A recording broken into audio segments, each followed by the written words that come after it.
आज का प्रश्न है, एक साधक के जीवन में ब्रह्मचर्यता का पालन करना कितना जरूरी?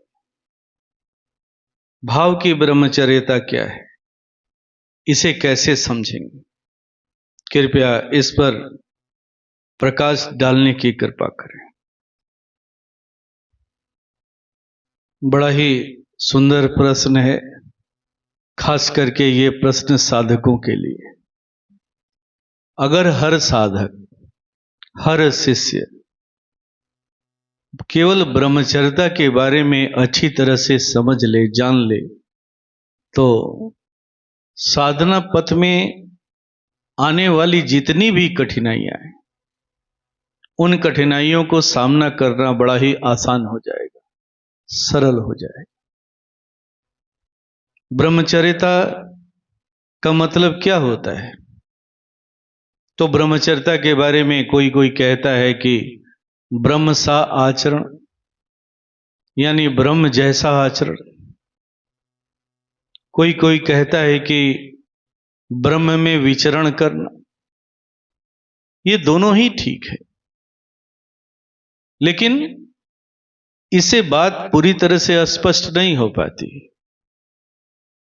जहां तक मैं समझता हूं ब्रह्मचर्यता के बारे में, कि ब्रह्मचर्यता का मतलब होता है एक ऐसी जीवन शैली, एक ऐसी प्रक्रिया, जिस प्रक्रिया को अपना करके, जिस जीवन शैली को अपना करके हम अपने आचरण को, हम अपने व्यवहार को ब्रह्म के व्यवहार में, ब्रह्म के गुणों में बदल देते।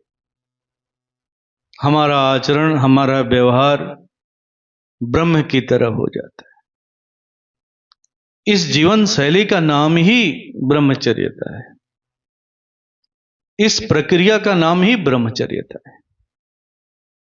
अगर साधक केवल इस बात को अच्छी तरह से समझ जाए, तो उसके जीवन में आने वाली जितनी भी कठिनाइयां हैं, वो सारी की सारी कठिनाइयां भाग खड़ी होंगी। हमारे यहाँ ज्यादा से ज्यादा लोग ब्रह्मचर्यता के बारे में क्या समझते हैं? तो शारीरिक ब्रह्मचर्यता।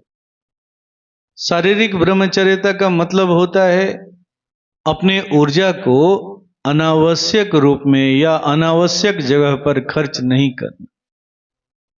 जब हम अपनी ऊर्जा का संचयन करते हैं, तो हमारा शरीर स्वस्थ होता है, बलिष्ठ होता है, पुष्ट होता है। पढ़ने के क्रम में अक्सर हम लोगों को एक लेख लिखने को मिलता था इंग्लिश में, जिसका शीर्षक हुआ करता था, sound health has a sound mind. इसका अर्थ होता है कि एक स्वस्थ शरीर के अंदर ही स्वस्थ मस्तिष्क का विकास हो सकता है। यही है शारीरिक ब्रह्मचर्यता। ब्रह्मचर्यता का एक और मतलब होता है अपने गुरु के प्रति एकनिष्ठ होकर के रहना, अपने प्रभु के प्रति एकनिष्ठ होकर के रहना, अपने गुरु की हर व्यवस्था के प्रति एकनिष्ठ होकर के रहना। ठीक वैसे ही रहना जैसे एक पति अपने पत्नी के प्रति एकनिष्ठ होकर के रहता है, एक पत्नी अपने पति के प्रति एकनिष्ठ होकर के रहती। तो ये जो ब्रह्मचर्यता है, ये ब्रह्मचर्यता साधक के विकास में बड़ा ही काम आती है। अक्सर देखने को मिलता है कि जो साधक अपने गुरु को या अपने गुरु की व्यवस्था को छोड़ करके इधर उधर ताक झांक करते रहते हैं, उनका विकास कभी भी नहीं हो पाता, कभी भी नहीं होता।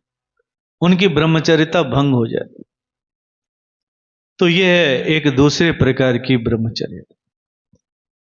अब हम कैसे समझेंगे कि हम अपने गुरु के प्रति या अपने प्रभु के प्रति एकनिष्ठ हैं? तो इसको भी समझने के लिए 3 प्रकार की ब्रह्मचर्यता सामने आती है।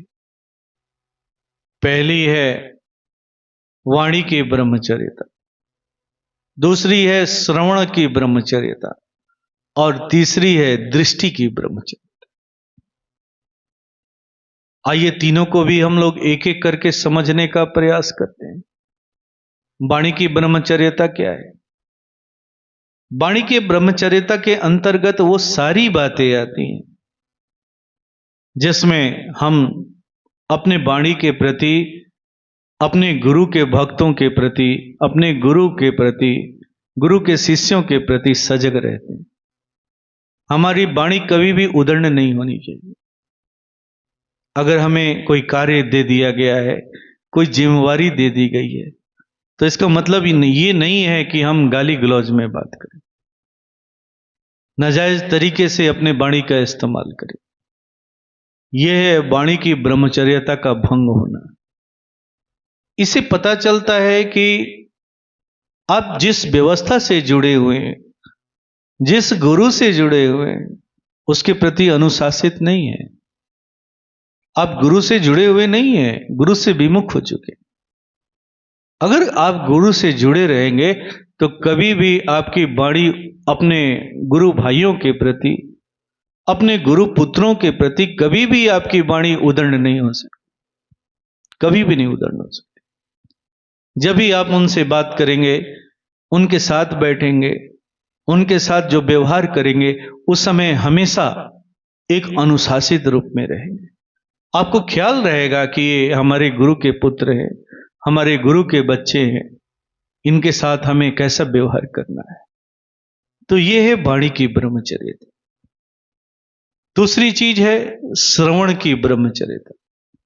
श्रवण की ब्रह्मचर्यता के अंतर्गत क्या आता है? तो अपने गुरु के खिलाफ, अपनी गुरु की व्यवस्था के खिलाफ, अपने गुरु पुत्रों के खिलाफ किसी भी चीज को नहीं सुनना। अगर हम सुनने का प्रयास कर रहे हैं, उसमें रुचि ले रहे हैं, तो इसका मतलब है कि हमारे श्रवण की ब्रह्मचर्यता भंग हो रही है। अगर आप ऐसा करते हैं तो यहां भी आपका विकास बाधित हो जाता है, रुक जाता है। तो ये हुई श्रवण की ब्रह्मचर्यता। अक्सर ये दोनों ब्रह्मचर्यताएं, वाणी की ब्रह्मचर्यता और श्रवण की ब्रह्मचर्यता, ये दोनों ब्रह्मचर्यताएं पकड़ में आ जाती है। लेकिन जो तीसरी ब्रह्मचर्यता है, दृष्टि की ब्रह्मचर्यता, ये जल्दी पकड़ में नहीं आती। ये इतनी सूक्ष्म रूप से हमारे ऊपर आक्रमण करती है कि हम समझ भी नहीं पाते, समझ नहीं पाते। जब तक हमारे जीवन में इन तीनों ब्रह्मचर्यता का पालन नहीं हो पाएगा, तब तक हम अपने गुरु के प्रति एकनिष्ठ नहीं हो पाए। ध्यान रहे इस बात को। और इस ब्रह्मचर्यता का पालन करना इतना आसान नहीं है, बहुत ही कठिन है। इस रास्ते पर चलने में बहुत ही सजगता की जरूरत पड़ती है, बहुत ही समर्पण की जरूरत पड़ती है। अगर भूल चूक से हमारी दृष्टि अगर गलत जगह पड़ भी गई, तो बार बार अपने प्रभु से क्षमा मांगने की जरूरत है। हे प्रभु, भूल हो गई, हम समझ नहीं पाए, धोखा हो गया प्रभु, हमें इससे बाहर निकाल दो, हमें माफ कर दो, हमें गंदा होने से बचा दो।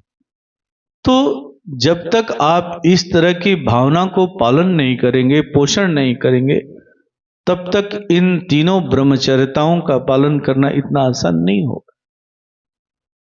तो ये है, ये तीन ब्रह्मचर्यताएं जब हम इसका पालन करते हैं तो हम अपने गुरु के और करीब होते चले जाते हैं, और करीब होते चले जाते हैं।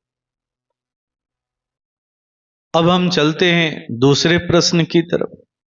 दूसरे प्रश्न में पूछा गया था कि भाव की ब्रह्मचर्यता क्या है। तो आइए इसे भी समझने का प्रयास करते हैं। आशा है सभी लोग ध्यानी हैं। ध्यान करने से क्या होता है? तो ध्यान करने से जो हमारे अंदर में सबसे पहला बदलाव आता है, वो है भाव शरीर का निर्माण होना। फिर भाव शरीर जब पुष्ट होता है तो क्या होता है? तो हम भक्ति में प्रवेश करते हैं। अब हमें इसी बात को समझना है। हम ध्यान तो करते हैं, ध्यान करने से तरह तरह की अनुभूतियां होती हैं। जैसे अनुभूतियां होती हैं, हमारा भाव और बढ़ते चला जाता है अपने प्रभु के प्रति, अपने गुरु के प्रति। अब हमें यहां क्या करना है, तो अपने भाव को सुरक्षित रखने का प्रयास करना। अक्सर देखने को मिलता है कि हम अपने भाव को सुरक्षित नहीं रख पाते। अब जहां तहां अपने उस भाव को खर्च करने लगते हैं। ये ठीक वैसे ही होता है जैसे बचपन में मैंने एक कहानी पढ़ी थी। वो कहानी थी कि कुछ बंदर एक बागीचे में गए, उन्हें आम खाने की इच्छा हुई। आम के बागीचे का जो माली था वो वहां से उन्हें भगा दिया। बंदरों ने सोचा कि क्यों नहीं हम लोग मिलजुल करके अपना एक आम का बागीचा बना ले। अब वो आम के गुठलियों को ले आए, गड्ढा खोदे और जहां तहां आम के गुठलियों को गड्ढा में डाल दिए, मिट्टी से भर दिए। फिर अभी 1 घंटा भी नहीं बीता था कि वो गड्ढे को खोदने लगे और गुठलियों को निकाल करके देखने लगे, गुठलियों में आम का पौधा निकला है कि नहीं निकला है। फिर वो गड्ढे में डाल देते, फिर मिट्टी से भर देते, फिर आधा 1 घंटा के बाद फिर गड्ढे को खोदते, गुठलियों को निकाल करके देखते पौधा निकला है कि नहीं निकला है। इस तरह से उनका पूरा जीवन बीत गया, पौधा बाहर आया ही नहीं, निकला ही। ठीक यही भूल हम लोग भी करते हैं। ध्यान करने से जैसे ही भाव शरीर का निर्माण हुआ, अब उस भाव को हम खर्च करने लगते हैं, उस भाव का जहां तहां हम प्रदर्शन करने लगते हैं। प्रदर्शन करने से समाज में बड़ा ही मान सम्मान भी मिलता है। लोग समझते हैं कि देखिए ना, ये बहुत बड़े भक्त हैं, बहुत भावुक आदमी है। लेकिन आप नहीं जानते हैं इस भाव के प्रदर्शन से आपका कितना बड़ा नुकसान होने वाला है।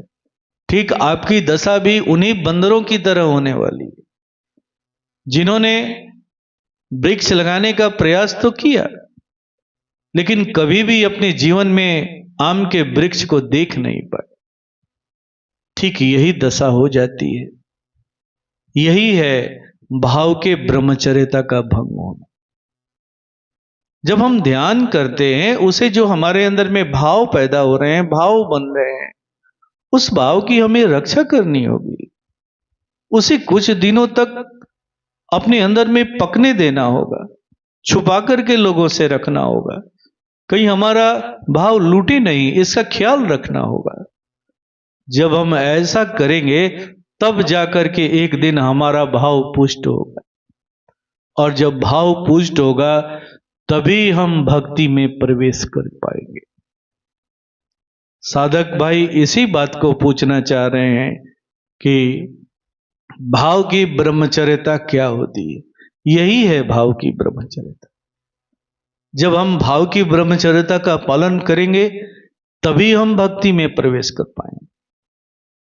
फिर यहां पर भक्ति की भी ब्रह्मचर्यता का पालन करना पड़ता है। ऐसा नहीं है कि हम भक्ति में प्रवेश कर गए तो तुरंत मुक्ति तक पहुंच गए, हमें सब कुछ प्राप्त हो गया। नहीं, अब ये दूसरी सीढ़ी है। पहली सीढ़ी भाव था, अब ये दूसरी सीढ़ी, अब हम दूसरी सीढ़ी पर आए हैं। अब हम भक्ति में प्रवेश किए हैं। अब हमें भक्ति की ब्रह्मचर्यता का भी पालन करना होगा।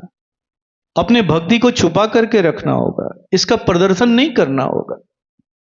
जब कुछ दिन तक हम ऐसा करेंगे तो एक दिन भक्ति भी जवान होगी, भक्ति भी पुष्ट होगी, और जब भक्ति पुष्ट होगी तो फिर ज्ञान रूपी पुत्र पैदा लेगा। अब जैसे ही ज्ञान में पहुंचे तो यहां पर भी हमें ज्ञान की ब्रह्मचर्यता का पालन करना होगा, उसका भी ख्याल करना होगा। अब ऐसा नहीं है कि थोड़ा बहुत हमें ज्ञान होने लगा तो फिर हम उस ज्ञान का प्रदर्शन करने लगे, दिखावा करने लगे ताकि लोग मान सम्मान दे। और हर बार ऐसा होता है, हर बार साधक फंसता है। भाव की ब्रह्मचर्या के समय में भी फंसता है, भक्ति की ब्रह्मचर्या के समय में भी फंसता है। गुरु की अगर देख रेख में वो रहता है तो यहां से निकल जाता है, फिर वो ज्ञान में प्रवेश करता है। फिर ज्ञान की ब्रह्मचर्या का जब पालन करता है तो एक दिन ज्ञान परिपक्व होता है। जब ज्ञान परिपक्व होता है तो फिर एक और अंकुरण होता है, वो है किसका? तो विरक्ति का। अब उसके अंदर की सफाई शुरू होती है। ये ज्ञानी वो धार है, ज्ञानी वो कुल्हाड़ी है, जिस कुल्हाड़ी के द्वारा वो अपने अंतःकरण की सफाई करता है, जन्मों जन्मों के संस्कारों को, जन्मों जन्मों के प्रारब्धों को मिटाने का प्रयास करता है और मिटता भी है। और फिर जब विरक्ति घनीभूत होती है तब हम अनासक्ति में प्रवेश करते हैं और एक अनासक्त ही मुक्ति को प्राप्त करता है। तो मैं कह रहा था कि ये जो ब्रह्मचर्यता है वो हर सीढ़ी पर पालन करने की जरूरत पड़ती है। जैसे ये ध्यान से भाव में आए, वहां भी पालन करना है। भाव से जब हम भक्ति में प्रवेश करते हैं तो वहां भक्ति की ब्रह्मचर्या का पालन करना पड़ता है। फिर भक्ति से जब हम ज्ञान में पहुंचे तो वहां ज्ञान की ब्रह्मचर्या का पालन करना पड़ता है। जब ज्ञान से हम विरक्ति में पहुंचते तो वहां भी हमें अपने ब्रह्मचर्या का पालन करना पड़ता है। इसीलिए मैंने शुरू में कहा था कि एक साधक अगर केवल ब्रह्मचर्या के अर्थ को सही सही तरीके से समझ जाए तो उसकी आध्यात्मिक प्रगति बड़ी ही आसान हो जाएगी, सरल हो जाएगी, वो अपने लक्ष्य को प्राप्त कर ले। तो जो भाव की ब्रह्मचर्या है वो यही है कि जब ध्यान के बाद आपके अंदर में भाव पैदा होता है तो उस भाव को आप छुपा करके रखें, उसकी देखभाल करें, उसको अपने अंदर में परिपक्व होने दें, जहां तहां लुटाने का प्रयास न करें।